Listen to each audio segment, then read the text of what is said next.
பிரபஞ்சத்தின் அனைத்து ஈஸ்வர்களுக்கும் பஞ்சபூத்த நீருக்கும் நன்றி. கோல்டு மார்க்கெட்டில் நம்ம டெய்லி மார்னிங்கில் 7 AM to 6 PM வரைக்கும் மார்க்கெட் எப்படி இருக்கும், அது இல்லாமல் 7 PMலேருந்து 2:30 AM வரைக்கும் எப்படி அப்படிங்கிற இப்படி சொல்லிட்டு வந்துட்டுருக்கோம். புதுசாக ட்ரேடிங்கில் வரவங்களுக்கு ஒரு டெக்னிக்கலாக மார்க்கெட் இந்த மூமெண்ட் இருக்கும், என்ட்ரி எக்ஸிட் எங்கே எடுக்கலாம் அப்படிங்கிறத நம்ம ஸ்டெப் பை ஸ்டெப்பாக சொல்லிக் கொடுக்குறோம். எஸ்டர்டே 7 PMல வந்து நம்ம என்ன சொல்லி பார்த்தீங்கன்னா, மார்க்கெட் ஒரு செல் ரைஸ் ஆகும் அப்படின்னு எதிர்பார்த்தோம். அது இல்லாமல் செல் கால் ப்ரொவைட் பண்ணியிருந்தோம் குரூப்பில். அது வந்து மார்க்கெட் வந்து பெருசாக வந்து செல் போல் மார்க்கெட் வந்து பையே ஆகிட்டுருக்கு அப்படிங்கிறத நம்ம பார்க்குறோம். இந்த அளவுக்கு மார்க்கெட் போயிட்டுருக்கு. 4720 டார்கெட் முடிச்சும் கூட மார்க்கெட் வந்து கிட்டத்தட்ட 4800 அப்படிங்கிறத பிரேக் அவுட் ஆகி போயிட்டுருக்கு. இது வந்து பார்த்தீங்கன்னா ஒரு நியூஸ் பேஸ் மார்க்கெட்டை பார்க்குறோம். ஏன்னு கேட்டிங்கன்னா மார்க்கெட்டோட இன்ட்ரெஸ்ட் மார்க்கெட்டில் ஒரு நியூஸ் மார்க்கெட்டாக நான் பார்க்குறேன். ஏன்னா நம்ம செல்லிங் எதிர்பார்த்தோம், ஒரு கண்டிப்பாக ப்ராஃபிட் நடக்கணும், ஒரு 5% அளவுக்கு கண்டிப்பாக மார்க்கெட் போகும்னு எதிர்பார்த்தோம் எஸ்டர்டே. அது வந்து பார்த்தீங்கன்னா சக்ஸஸ் பண்ண முடியல. நம்ம செல் கால் தான் இது வரைக்கும் கொடுக்கல. நேற்று ஃபஸ்ட்டு செல் கால் கொடுத்துருந்தோம் குரூப்பில். அது வந்து பார்த்தீங்கன்னா உங்களுக்கு ஃபெயிலியர் ஆகிடுச்சு. ஓகேங்களா, கால்ஸ் ஃபெயிலியர் ஆகிடுச்சு. நம்ம ட்ரேடர்ஸ் விஐபி குரூப்பில் வந்து நான் ப்ரொவைட் பண்ணியிருந்தேன். பார்த்தீங்கன்னா உங்களுக்கு தெரியும். விஐபி ட்ரேடர்ஸ் நம்ம ஆல்ரெடி நம்ம எஸ்டர்டே கொடுத்துருந்தோம். மார்க்கெட் வந்து ஒரு செல்லிங் போகலாம் அப்படிங்கிறத கொடுத்துருந்தோம். உங்களுக்கு பார்த்தீங்கன்னா எஸ்டர்டே வீடியோவில் 7 PM வீடியோலாம் கொடுத்துருந்தேன். 4720 செல் பண்ண சொல்லியிருந்தேன். 4710 4690 அப்படிங்கிற போகுன்னு எதிர்பார்த்தோம். ஆனால் மார்க்கெட் நம்ம எதிர்பார்த்த மாதிரி போகல. சரிங்களா, எல்லா நேரமே வந்து நம்ம ப்ரெடிக்ஷன் வந்து பார்த்தீங்கன்னா உங்களுக்கு சக்ஸஸ் ஆகணும்னு சொல்ல முடியாது. 90% அளவுக்கு நம்ம கரெக்டாக கொடுத்துட்டு இருந்தது வரைக்கும். எஸ்டர்டே பொறுத்த வரைக்கும் மட்டும்தான் நம்ம வந்து செல் கால் கொடுத்துருந்தோம். சரி, மார்க்கெட் ஒரு செல்லிங் நடக்கலாம் அப்படிங்கிறது, எடுக்கலாம் அப்படிங்கிறத விதத்தில் நான் கன்ஃபர்மேஷன் கொடுத்தேன். ஆனால் மார்க்கெட் வந்து நம்மளோட ப்ரெடிக்ஷன் தாண்டி மார்க்கெட் வந்து ஒரு பை மூமெண்ட்டில் தான் இருக்குது அப்படிங்கிறத பார்க்குறேன். ஓகேங்களா, மார்னிங் நான் விஐபி குரூப்பில் சொல்லிட்டேன். ஆல்ரெடி என்ன சொல்லியிருந்தேன்னா, ஆல்ரெடி பொசிஷன் வச்சுருந்தீங்கன்னா 4735 நம்ம பொசிஷன் கால் கொடுத்துருந்தேன். அது வச்சுருந்தீங்கன்னா நீங்கள் ஹோல்டு பண்ணுங்கள், தப்பில்ல. லோ மார்ஜின் தான் இருந்துச்சு, லோ மார்ஜின் ட்ரேட் தான் பண்ண சொல்லியிருந்தேன். எகைன் பொறுத்த வரைக்கும் எந்த ட்ரேட் எடுக்க வேண்டாம் அப்படிங்கிற இன்டிமேட் பண்ணியிருந்தேன். காலையில் வாய்ஸ் நோட் போட்டேன். சரிங்களா, ஆல்ரெடி வந்து நீங்கள் பொசிஷன் வச்சுருந்தீங்க, ஒரு லாட் மட்டும் வச்சுக்கங்க. எகைன் வந்து ட்ரேட் பண்ண வேண்டாம். ஏன்னா மார்க்கெட் வந்து உங்களுக்கு அன்பிரடிக்டபிள் மார்க்கெட்டாக இருக்குது அப்படிங்கிறத நம்ம கொடுத்துருந்தேன். ஓகேங்களா, இன்றைக்கி பார்த்துட்டு மார்க்கெட்டு மூமெண்ட் பார்த்துட்டு நம்ம எடுத்துக்கலாம் அப்படின்னு சொல்லிட்டு. ஏன்னா இவ்வளோ ஃபாஸ்ட்டாக மேலே போகிறது நம்ம எந்த கால்ஸ் ப்ரொவைட் பண்ண முடியாது, பை கால் கொடுக்க முடியாது. ஏன்னா மார்க்கெட் எந்த நேரத்தில் வேணால் மார்க்கெட் செல் ஆகலாம் அப்படிங்கிறத எதிர்பார்த்துட்ருக்கோம். எங்கே போய் மார்க்கெட் நிற்கிது, எங்கே ரிவர்சல் ஆகுது அப்படிங்கிறத நம்ம டெக்னிக்கல் வியூவாக நம்ம வந்து பார்த்துருவோம். அதாவது பொறுத்த வரைக்கும் நான் டெக்னிக்கலாக பொறுத்த வரைக்கும் பார்த்தீங்கன்னா நம்ம டெய்லியுமே சொல்லிட்டு வந்துட்டு இருக்கிறது, இது வரைக்கும் நம்ம வந்து எல்லா ட்ரேடிங்லேயுமே வந்து ப்ராஃபிட்டபிளாக தான் இருக்கிறோம். சரிங்களா, எஸ்டர்டே கொடுத்த செல் கால் லிமிட் தான் ஒரு சின்ன எரர் நடந்திருக்கு, சின்ன லாஸஸ் அப்படிங்கிறது வந்திருக்கு, எல்லாத்துக்கும் வந்திருக்கும். அது வந்து பார்த்தீங்கன்னா நம்ம வந்து முடிஞ்ச அளவுக்கு நான் மார்னிங் சொல்லிட்டேன், சின்ன லாஸ் வந்தாலும் நீங்கள் புக் பண்ணிக்கங்க, எகைன் பெரிய லாஸ் வரைக்கும் வெயிட் பண்ண வேண்டாம் அப்படின்னு சொல்லியிருந்தேன். நம்ம வந்து ஆல்ரெடி வந்து ஈவினிங் வரைக்கும் நான் வந்து பை பொசிஷனில் இருந்தோம். சரிங்களா, பை பொசிஷன் 4720 பை பொசிஷனில் இருந்தோம். ப்ராடக்ட் புக் பண்ண சொல்லியிருந்தோம். சரிங்களா, நைட் மட்டும் தான் வந்து செல் கால் கொடுத்தோம். எகைன் பார்த்தீங்கன்னா மார்க்கெட்டு ஒரு பை ரேஸில் இருந்துட்டு, மார்க்கெட் வந்து பையிங்லேயே இருக்குது. இன்ன வரைக்கும் ஒன்றும் வந்து செல்லாமல் தெரியல அப்படின்னு பார்க்குறோம்.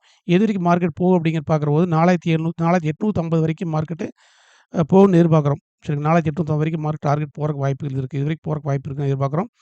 4850 வரைக்கும் போகலாம் அப்படிங்கிறது என்னோட டெக்னிக்கல் வியூவாக பார்க்குறேன். சரிங்களா, 4850 ஆல்ரெடி பை பொசிஷன் எடுத்துக்கிற ட்ரேடர்ஸ் நீங்கள் வந்து 4850 வந்து நீங்கள் புக் பண்ணிக்கலாம். 4850 செல் இப்போ வச்சுருந்தீங்கன்னா லோ லாட் ஸ்டேஜில் ஹோல்டு பண்ணுங்க அப்படிங்கிறத சொல்கிறேன். ஏன்னு கேட்டிங்கன்னா உங்களுக்கு மார்க்கெட் நம்ம எதிர்பார்த்தபடி இருக்காது, கண்டிப்பாக வந்து ஒரு அன்பிரடிக்டபிளாக தான் இருக்கும் அப்படிங்கிறத ஆல்ரெடி நான் சொல்லியிருந்தேன்.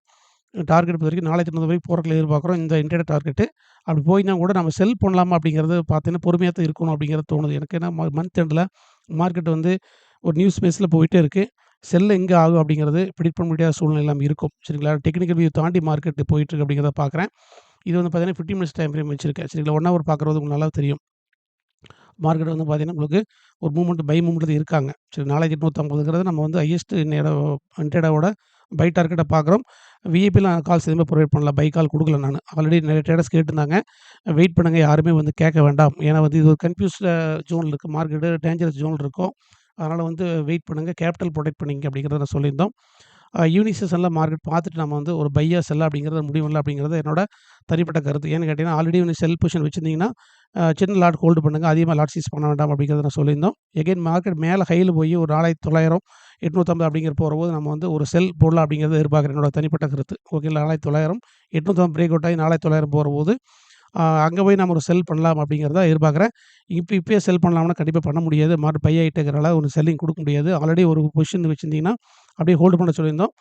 லாட் சைஸ் பொறுத்த வரைக்கும் சிங்கிள் லாட் மட்டும் வச்சுக்கோங்க, அதிகமாக உங்களுக்கு கேபிட்டல் தகுந்த மாதிரி சிங்கிள் லாட்டும் வச்சுக்கோங்க. ஏன்னா மைண்ட் வந்து லாஸஸ் அதிகமாச்சுன்னா பேனிக் ஆகும், அதில் வெளியே வந்துடுவோம். அதனால் லாஸ் முடிஞ்ச வரைக்கும் புக் பண்ண வேண்டாம். சின்ன லாஸ் வந்தால் புக் பண்ணிக்க சொல்லிட்டு ஒரு $10 to $15 லாஸ் இருந்தால் புக் பண்ணிக்கங்க.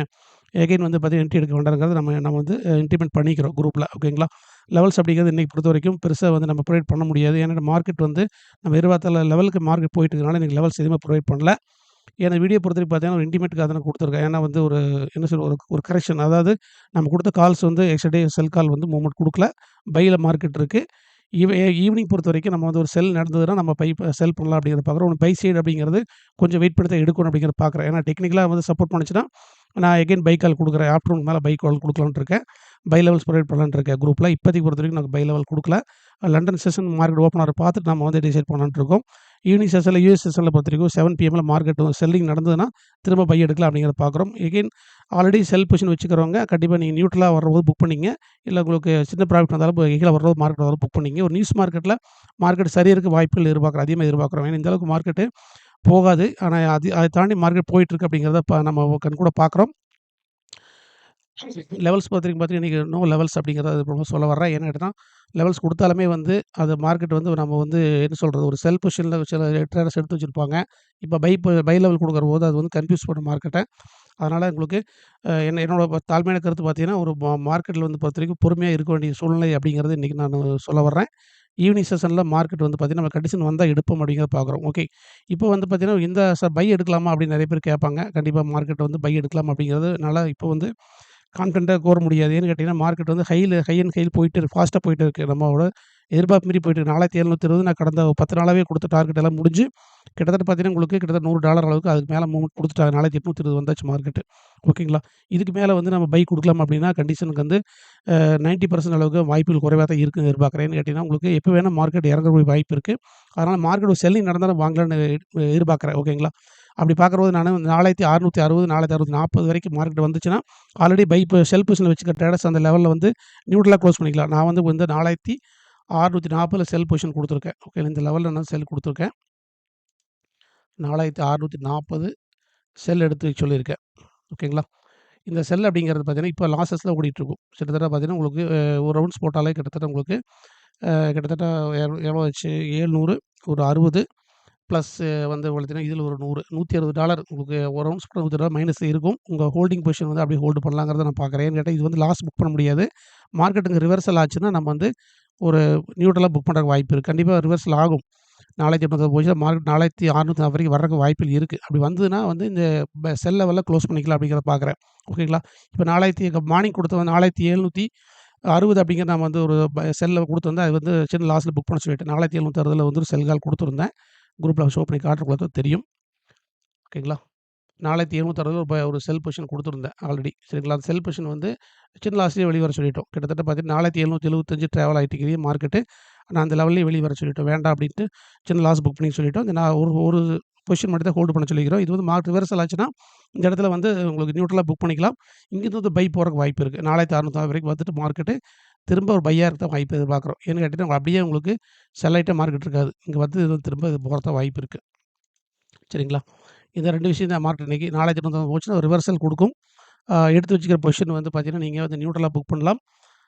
செல் அப்படிங்கிறது நான் வந்து கண்டிப்பா ப்ரிஃபர் பண்ண மாட்டேன் இனிமேல். ஏன்னா மார்க்கெட் வந்து நேத்து ஒரு நாள் செல் குடுத்து மார்க்கெட் ரிவர்சல் ஆனாலும் நமக்கு மைண்ட் செட் அப்செட் ஆயிடுச்சு மைண்டு. அதனால வந்து நான் செல் குடுக்க தயாரில்ல. ஆல்ரெடி ஒரு பொசிஷன் வச்சுக்கிறவங்க கீழ வரும்போது செல்ல வந்து புக் பண்ணிக்கங்க. எகைன் வந்து மார்க்கெட் எங்க பை டிப் கிடைக்குதோ, அங்க தான் நான் பை குடுக்கலான்ட்டு இருக்கேன். எகைன் கன்டினியூஸா பை தான் குடுக்கலான்ட்டு இருக்கேன். அன்னைக்கு பொறுமையா மார்க்கெட் வாட்ச் பண்ணுங்க அப்படிங்கிறத சொல்ல வர்றேன். உங்க கேபிட்டல் சோர்ஸ் வந்து பார்த்தீங்கன்னா, சேஃபா வச்சுக்கங்க. அதிகப்படியான என்ட்ரி போட வேண்டாம். சின்ன சின்ன லாஸ் வந்தாலும் புக் பண்ணி வச்சுக்கங்க. எகைன் மார்க்கெட் எங்க வந்து செல் ரைஸ் நடக்குதோ, அங்க வந்து ஒரு பை டிப் நமக்கு கிடைக்கும். அந்த இடத்துல நான் பை பண்ணலான்ட்டு இருக்கேன். என்னோட பை டிப் பொறுத்தவரைக்கும் அடுத்த பை டிப்பு 4640 வந்தா தான் வாங்கலான்ட்டு இருக்கேன். ஓகேங்களா? சப்போஸ் ரிவர்சல் ஆச்சுன்னா 4640 அப்படிங்கிறது நான் பை டிப்பா பார்க்குறேன். டெக்னிக்கலா பை டிப்பா பார்க்குறது. லெவல் வந்தா நான் வந்து பை பண்ணலான்னு இருக்கேன். ஓகேங்களா? வெயிட் பண்ணிட்டு இருக்கேன். பார்க்கலாம் மார்க்கெட் எப்படி மூவ்மெண்ட் ஆகுதுன்னு பார்த்துட்டு ஈவினிங் செஷன்ல முடிவு எடுக்கலாம். ஓகேங்களா? இந்த வீடியோ முடிஞ்ச அளவுக்கு தெரிஞ்சவங்களுக்கு ஷேர் பண்ணுங்க, சப்போர்ட் பண்ணுங்க. உங்க பொசிஷன் வந்து சேஃபா வச்சுக்கங்க. அடுத்த வீடியோல சந்திப்போம். Thank you.